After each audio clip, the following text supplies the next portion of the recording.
अस्सलाम वालेकुम स्टूडेंट्स। आज हम लोग स्टार्ट करने जा रहे हैं 9th क्लास की मैथ की बुक चैप्टर नंबर 1 मैट्रिसेस। सबसे पहले हम लोग देखते हैं मैट्रिसेस होती क्या हैं। तो मैट्रिसेस कहते हैं the rectangular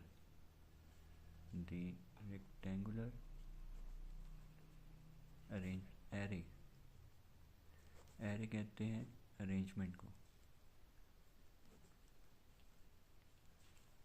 the rectangular arrangement of real number अब हमारे पास दो टाइप्स के होते हैं। एक को हम लोग कहते हैं पॉजिटिव और दूसरे को हम लोग कहते हैं negative. Of real number enclosed का मतलब बंद होते हैं इन स्क्वायर ब्रैकेट्स के। ऐसी मैट्रिसेस ऐसी होती हैं कि हम लोगों के पास rectangular arrangement of real number कि हमारे पास जो रियल नंबर होते हैं उनकी रेक्टेंगुलर अरेंजमेंट होती है और उनको हम लोग क्लोज कर देते हैं स्क्वायर ब्रैकेट्स के अंदर। ठीक है। और एक बात और कि इसको जो नाम देते हैं वो हम लोग कैपिटल लेटर से देते हैं। फॉर एग्जांपल ए भी हो सकता है, बी भी हो सकता है। तो ये जो अभी हमने लिखी है ये इसको हम लोग कहते हैं मैट्रिसेस। रो मैट्रिक्स के अंदर आपके पास दो लाइंस होती हैं। एक होती है आपके पास हॉरिजेंटल और एक आपके पास होती है वर्टिकल। तो मैट्रिसेस के अंदर हॉरिजेंटल लाइन को हम लोग कहते हैं रो एंड वर्टिकल लाइन को हम लोग क्या कहते हैं, कॉलम कहते हैं। फॉर एग्जांपल अब मेरे पास कोई भी एक मैं मैट्रिक्स ले लेता हूँ 3 2 1 -4। तो इसके अंदर सबसे पहले मैं देखूंगा रोज़ की तादाद। तो रोज़ की तादाद कितनी है 2 और कॉलम की तादाद कितनी है 2।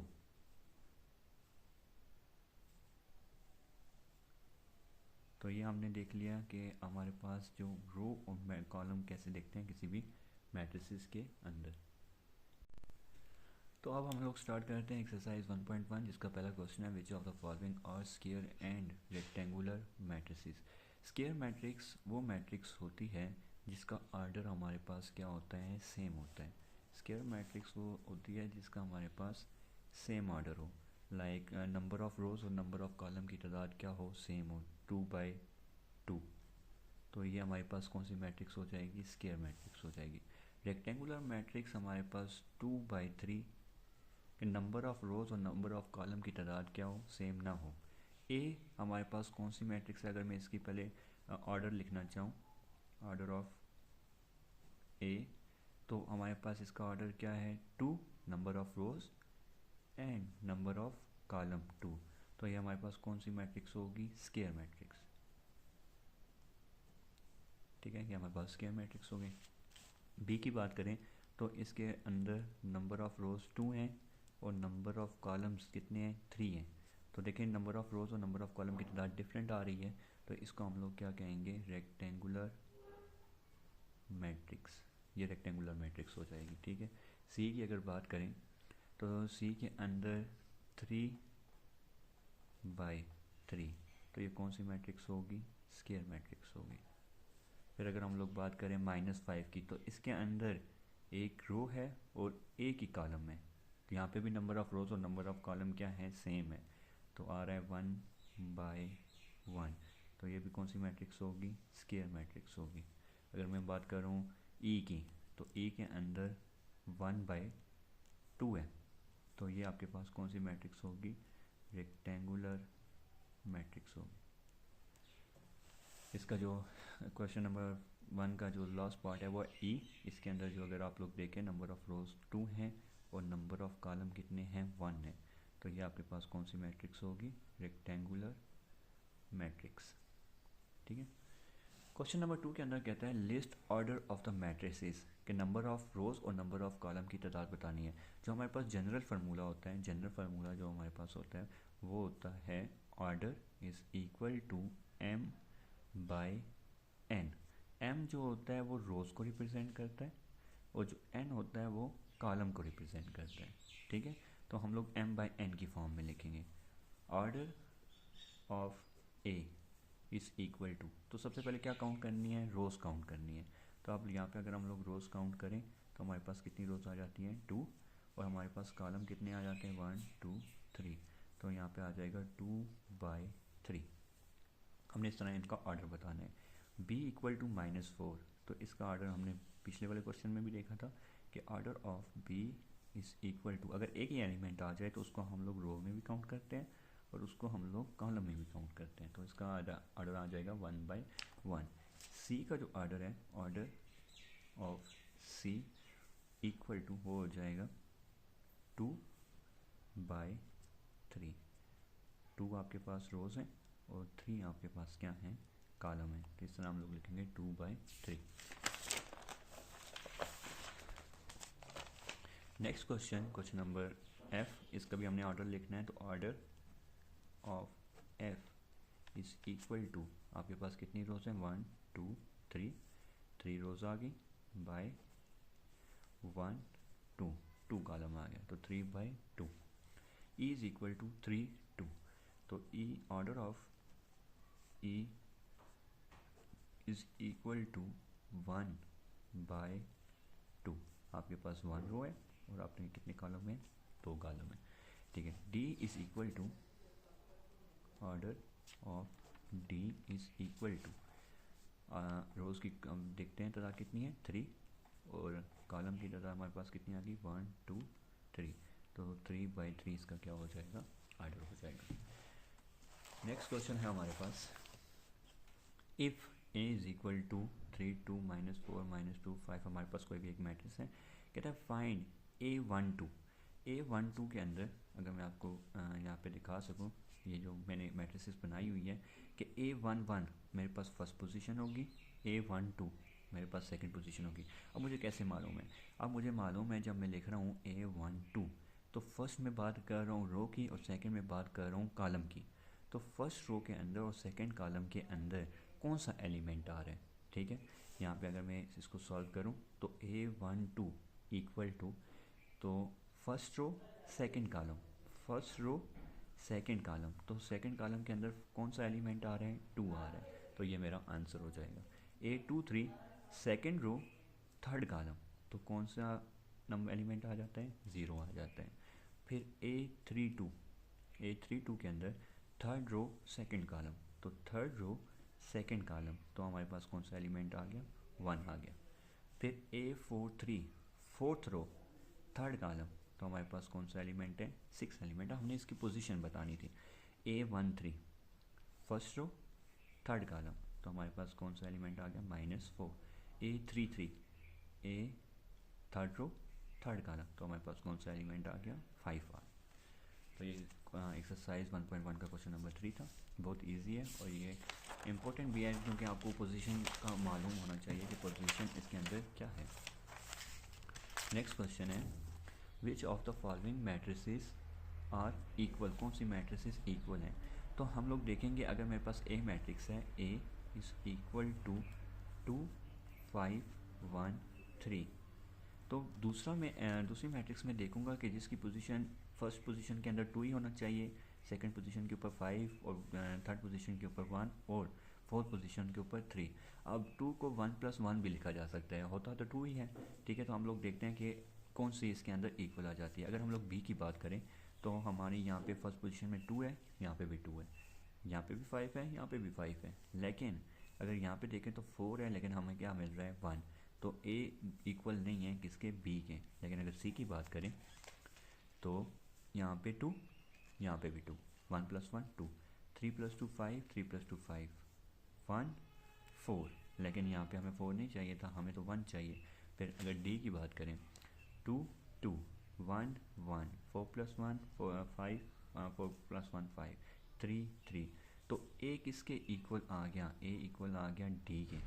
तो यहाँ पे मैं लिख देता हूँ डी की वैल्यू 2 4 + 1 एंड 1 × 3, तो ए इक्वल है किसके, डी के। अब हम लोग करते हैं बात बी की, बी किसके इक्वल है, 2 5 4 3। हमने देख लिया था कि बी इक्वल नहीं है किसके, ए के इक्वल नहीं है। तो अब हम लोग देखते हैं कि क्या बी सी के इक्वल है, तो बी के अंदर यहाँ पे देखें 2, यहाँ पे भी 1 + 1 2, 5 3 + 2 5 4 4 2 + 1 3 3। तो इसका मतलब है बी किसके इक्वल हो गया, सी के। तो यहाँ पे लिख लेता हूँ 1 + 1 3 + 2 4 एंड 2 + 1 3। तो B equal to C. A D के इक्वल था और बी किसके इक्वल है, सी के इक्वल है। क्वेश्चन नंबर 5 के अंदर हमें दो मैट्रिसेस दी हुई हैं और यहाँ पे हमें कहता है कि हम लोग ए और बी को कैसे इक्वल कर सकते हैं, कि यू और वी डब्ल्यू के ऐसे हम लोग कौन सी वैल्यूज पुट करें कि ए और बी क्या हो जाए, आपस में इक्वल हो जाएं। तो हम लोग पहले ए और बी को देख लेते हैं। यहाँ पे देखें, जब हमें मालूम है कि ए बी हम दोनों मैट्रिसेस को इक्वल कर रहे हैं, तो इनकी जो पोजीशन है, कोरस्पॉन्डिंग पोजीशन, ये भी क्या होनी चाहिए, इक्वल होनी चाहिए। अगर यहाँ पे देखें 2 है तो यहाँ पे v है, तो हमें v की वैल्यू क्या पुट करनी पड़ेगी, 2 पुट करनी पड़ेगी। यहाँ पे -3, यहाँ पे -3, यहाँ पे u है और u इक्वल टू क्या होना चाहिए, 5 होना चाहिए। तो u की वैल्यू हम लोग 5 पुट करेंगे। w और यहाँ पे क्या है 0, तो w के हम लोग 0 वैल्यूज़ पुट करेंगे। जब हम लोग ये वैल्यूज़ पुट करेंगे तो हम लोग देखेंगे a और b आपस में क्या हो जाएंगे, इक्वल हो जाएंगे। हम लोग क्या देते हैं a इक्वल टू b। जब a की वैल्यू मैं लिखूँगा 2 -3, अब यहाँ पे u था, यहाँ पे 5 है, तो u की वैल्यू हम लोग क्या पुट करेंगे 5 और यहाँ पे क्या आ जाएगा 0 इक्वल टू। अब इक्वल टू हम लोग देखते हैं b के अंदर v, हमने v की वैल्यू क्या कहा था 2 पुट करनी है, तो हम लोग 2 पुट कर देते हैं। ठीक है, फिर हमारे पास -3 एंड 5, लेकिन यहाँ पे w की जगह पे हमने क्या चीज़ वैल्यू पुट करनी थी, 0 पुट करनी थी। तो यहाँ पे 0 पुट करें तो आप लोग देख सकते हैं कि a और b आपस में क्या आ गई हैं, इक्वल आ गई। हमने ये वैल्यूज़ पुट करनी है a और b को इक्वल करने के लिए। नेक्स्ट क्वेश्चन जो कि हमारे एक्सरसाइज का सेकंड लास्ट क्वेश्चन है, ठीक है, ये बहुत मोस्ट इंपॉर्टेंट क्वेश्चन है इस एक्सरसाइज का। ये वाला क्वेश्चन और जो लास्ट क्वेश्चन है ये बहुत ज़्यादा ज़रूरी है पेपर के लिहाज से। कहते हैं find the value of A B C X Y and Z. आपके पास दो मैट्रिसेस हैं और दो मैट्रिसेस आपस में क्या है, इक्वल है। तो इनका मतलब है, इसका मतलब ये हुआ कि ये जो करस्पॉन्डिंग पोजीशन है ये भी क्या होंगी, इक्वल होगी। तो x + 3 इक्वल टू क्या हो जाएगा 0। ये हमारे पास फर्स्ट इक्वेशन होगी। फिर सेकेंड इक्वेशन हम लोग देखते हैं z + 4 equal to 6, z + 4 equal to 6। अब मैं ये इक्वेशंस इसलिए बना रहा हूँ कि जब ये दोनों पोजीशंस आपस में इक्वल हैं तो यहाँ से मैं x की वैल्यू फाइंड कर सकता हूँ। ठीक है, क्योंकि कांस्टेंट है, कांस्टेंट को हम लोग यहाँ से ख़त्म करेंगे तो मुझे किसकी वैल्यू मिल जाएगी, x की वैल्यू मिल जाएगी। इसी तरह से हम लोग वो वाली इक्वेशंस लेंगे, ठीक है, जिसमें से हमें कोई ना कोई वैल्यू मिल सके। 2y - 7 equal to 3y - 2। अब यहाँ से हम लोग क्या कर सकते हैं, हम लोग z की वैल्यू फाइंड कर सकते हैं, हम लोग y की वैल्यू फाइंड कर सकते हैं। b - 3 सॉरी -6 हो जाएगा। चले b - 3 ये पहले हम लोग बना लेते हैं। b - 3 is equal to 2b + 1। ठीक है, इक्वेशन 4। आप लोग लाइन वाइज भी जा सकते हैं, ऊपर नीचे भी हम लोग कर सकते हैं। a - 1 इक्वल होगा किसके, -3 के। a - 1 इक्वल है -3 के। अब मैंने -6 इक्वल टू -6 क्यों नहीं लिया, क्योंकि इसमें से मुझे किसी भी वेरिएबल की वैल्यू नहीं मिली, तो समझिए मैंने नहीं लिया। 2c + 2 इक्वल है किसके, 0 के। तो 2c + 2 इक्वल हो जाएगा किसके, 0 के। इक्वेशन 5 हो जाएगी और ये इक्वेशन 6 हो जाएगी। फिर b - 3 हम लोगों ने पहले लिखे है। b - 3 is equal to 2b + 1 -21 और 0 0। हमने ये 6 इक्वेशन बना ली कि हम लोग यहाँ से हम लोग क्या करेंगे, वेरिएबल्स की वैल्यू फाइंड करेंगे। तो फर्स्ट इक्वेशन ले लेते हैं, इक्वेशन 1 ले लेते हैं। तो यहाँ पे हम लोग ले लेते हैं इक्वेशन 1। तो इक्वेशन जब मैंने 1 ली तो मेरे पास जो इक्वेशन 1 है वो है x + 3 इक्वल टू 0। अब यहाँ पे +3 है तो इसको ख़त्म करना है, तो इक्वल की साइड पे जाके क्या हो जाएगा, x इक्वल टू -3। तो मुझे क्या हुआ, मुझे वैल्यू मिल गई। फर्स्ट मेरे जो वेरिएबल की वैल्यू है वो होगी x - 3। सेकेंड में ले रहा हूँ इक्वेशन 2। अब इक्वेशन 2 के अंदर आप लोग देखें तो z + 4 इक्वल टू 0। यहाँ पे +4 है, इक्वल की साइड पे जाके क्या हो जाएगा, -4। 6 है, इक्वल टू 6 - 4 और z इक्वल टू 6 में से 4 को माइनस करेंगे तो हमारे पास आंसर क्या आ जाएगा, 2 आ जाएगा। नेक्स्ट अगर हम लोग बात करें इक्वेशन नंबर 3 की, क्या है 2y। इक्वेशन 3 की हम लोग बात कर लेते हैं। 2y - 7 equal to 3y - 2। अब हमारे पास दो वेरिएबल्स आ गए हैं, ठीक है। हमें -7 को नहीं ख़त्म कर सकता क्योंकि -7 होता जाएगा, फिर इस तरह से हमारे पास डिफरेंस लाइन में आ जाते हैं। आपको पता कैसे चलेगा कि आपने किसको ख़त्म करना है? तो हम लोग वेरिएबल के साथ जो कोशेंट है, यहाँ पे कोशेंट 3 है, यहाँ पे कोशेंट क्या है, कोफिशिएंट हमारे पास क्या है, 2 है, ठीक है। तो अब उस वेरिएबल का कोफिशिएंट जिसका कोफिशिएंट छोटा होगा उसको हम लोग ख़त्म करेंगे। यहाँ से हम लोग किसको ख़त्म करेंगे, 2 को ख़त्म करेंगे क्योंकि इसका कोफिशिएंट क्या है, छोटा है। तो हम लोग इस वाली वैल्यूज़ को इक्वल के उस साइड पे ले जाते हैं, तो यहाँ पे क्या रह जाएगा, सारे का सारा 0 रह जाएगा क्योंकि हम सारी वैल्यूज़ किधर लेके जा रहे हैं, उस साइड पे लेके जा रहे हैं। तो 3y अब +2 था, इस साइड पे आगे क्या हो जाएगा, -2y हो जाएगा, ठीक है। -7 था, यहाँ पे आगे +7 और -2 उसी तरह से इक्वल टू 0 है।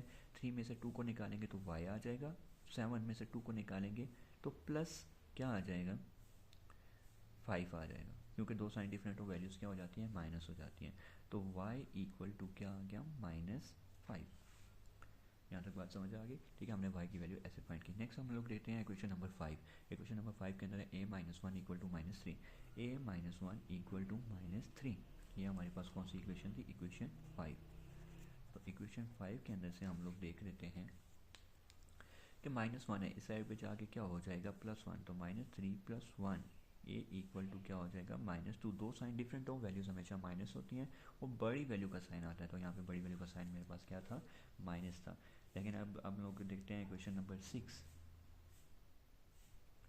अच्छा जी, ये क्वेश्चन नंबर 5 हमने देख लिया, क्वेश्चन नंबर 6 देखते हैं, ठीक है। तो हम लोग यहाँ से वैल्यूज़ फाइंड नहीं कर सकते, हमें किसी भी वेरिएबल को क्या करना पड़ेगा, ख़त्म करना पड़ेगा यहाँ से।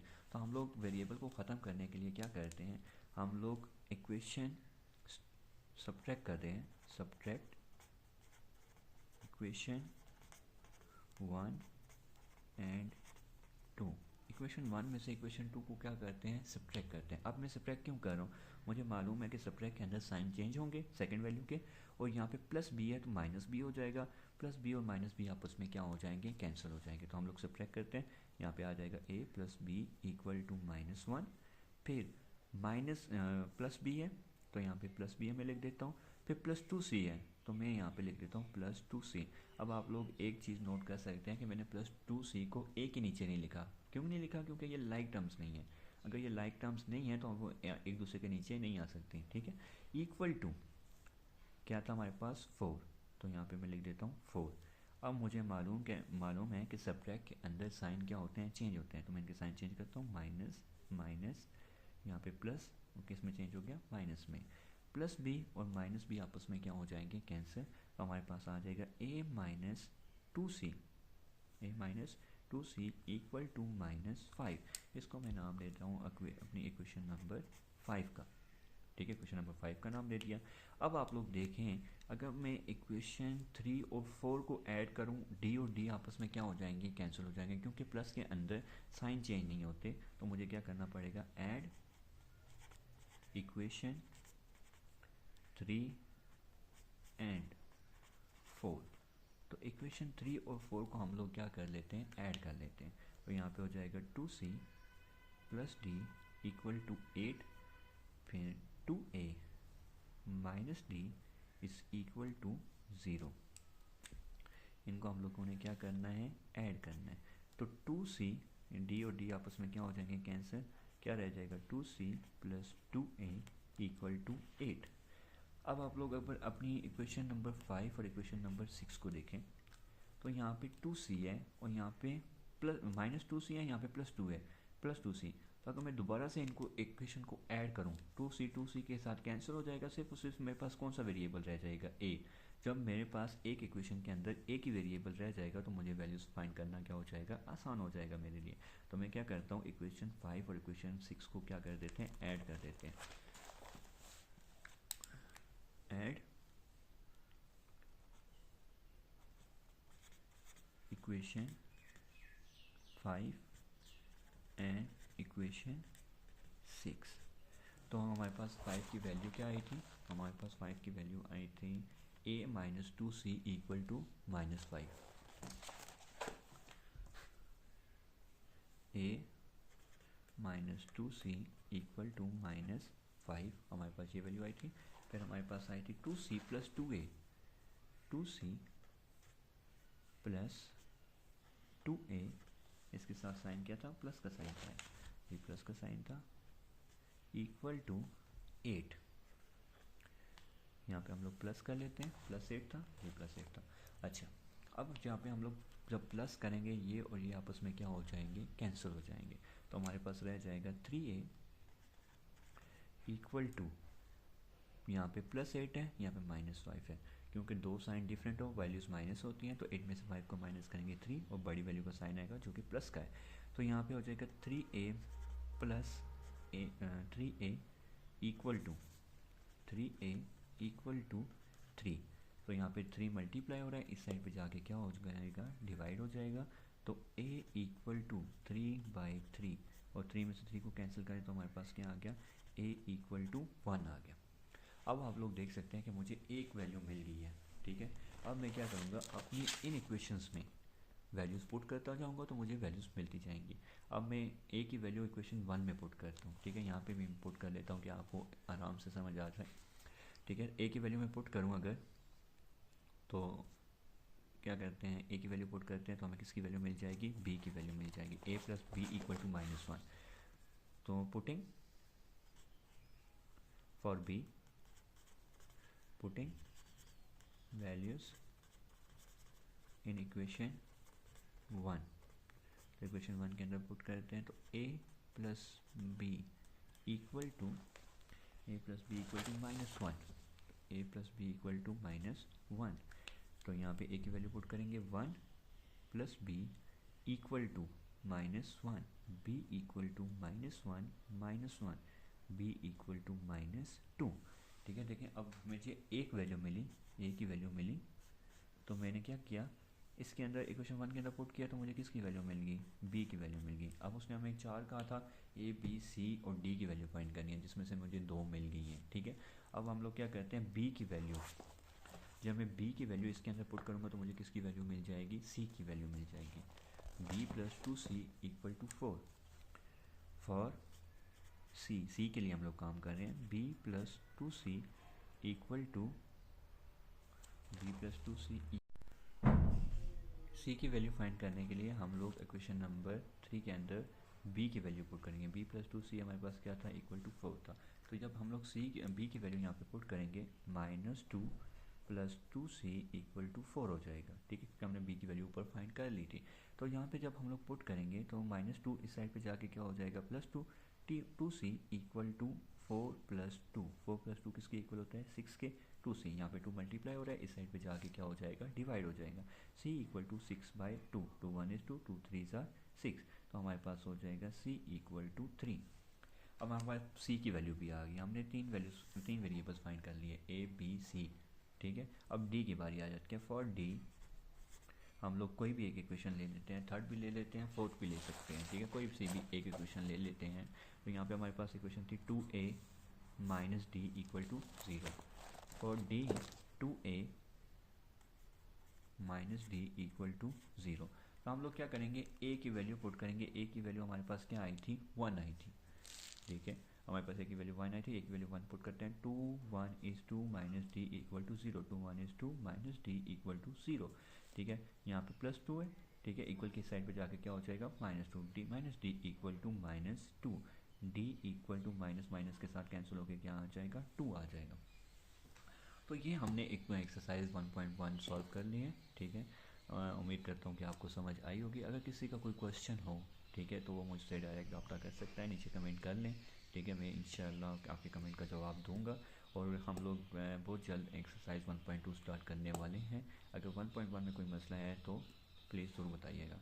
और अगर आप लोगों को समझ आई है तो वीडियोस को आगे शेयर करें, ठीक है, सब्सक्राइब करें और नोटिफिकेशन को भी प्रेस करें ताकि जो भी कोई नई वीडियो आए तो आप लोगों तक पहुंच सके। बहुत शुक्रिया।